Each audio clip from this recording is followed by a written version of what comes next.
పొద్దున లేస్తే మామూలు జనాలైతే చాయ్ కాఫీలు తాగుతారు. జర హెల్త్ కాన్షియస్ ఎక్కువ ఉన్నోళ్ళైతే రాగి జావాలు అంబలి అసొంటి తాగుతుంటారు.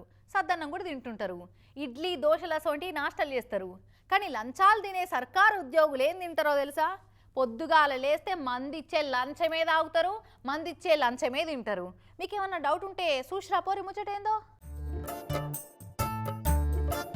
అబ్బా, మైబాద్ జిల్లా current department superintendent engineer Naresh Kumar sir ఏమన్నా సిన్సియర్ ఉన్నాడా? ఇంటికాడ నుంచి కూడా వర్క్ ఫ్రం హోమ్ చేస్తుండు. మామూలుగా సర్కారు ఉద్యోగులు అంటే కొంతమంది పట్టవగటీలైన ఆఫీసులకు పోనేవోరు కదా. కానీ సార్ అయితే పొద్దు పొడు పన్న రాలేదు, అప్పుడే డ్యూటీ ఎక్కిండు. ఒకంగిన గడిగిండో లేదో గాని కడక్ కడక్ నోట్లున్న 80,000 లంచాన్ని నాస్టగా ఆరగించుకుంటా ఏసీ బోలకు దొరికిపోయి ఇట్లా మన ముంగట్కొచ్చిండు సారు.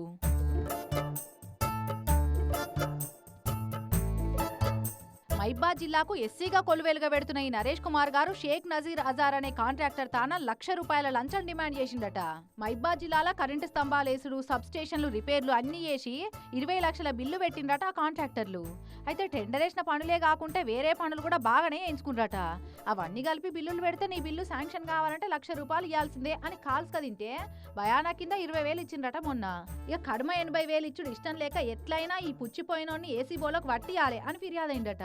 తెల్లార తలిగినే బ్యాలెన్స్ అమౌంట్ ఇస్తామంటే పోయి పైసలు చేతిలో పెట్టంగానే యువర్ అండర్ అరెస్ట్ అని ఏసీ బోలు దొరకబెట్టిండ్రు. అయినా గీ తుట్టే కేసులు తమర్నేం చేస్తాయి సారు?